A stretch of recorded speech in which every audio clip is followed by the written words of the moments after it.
আমি আর্জেন্টিনা করলেও আমি কিন্তু ব্রাজিলের খুব একটা ভক্ত। আচ্ছা। নেইমারের খুব ভক্ত। আমার প্লেয়ার খুব ভালো লাগে, যারা খুব ভালো খেলে তাদেরকে আমার খুব ভালো লাগে। যে আমার মনে হয় শুধু আর্জেন্টিনা জিতলে যে খুশি হব তেমন কিছু নয়, যারা ভালো খেলবে সেটাই তো প্রাপ্তি, সেটাই প্রাপ্তি। তো আমার কাছে ওইটাই মনে হয় যে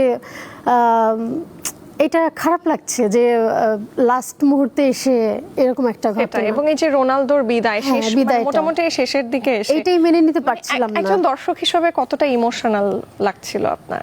একজন দর্শক হিসেবে মানে ছোটবেলা থেকেই শুনে এসেছি তো, বাবা বা মা, তারপর থেকেই খেলা দেখেছি বা খেলা খুব ভালোবাসছি এবং বাবা মা ভালোবাসতে শিখিয়েছে, সেই অর্থে কিন্তু অনেকটা ইমোশনাল হয়ে গেছি যে ব্রাজিল শেষ মুহূর্তে এসে এটা কি হলো।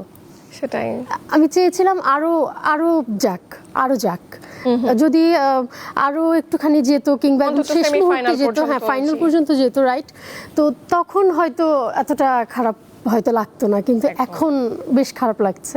নতুন সার্ফ এক্সেল এক্সপার্ট হোয়াইট, যার হোয়াইটেনিং বুস্টার্স কঠিন দাগ দূর করে আর সাদা কাপড়কে করে 5 শেড পর্যন্ত সাদা। আসল হোয়াইট মানে এক্সপার্ট হোয়াইট।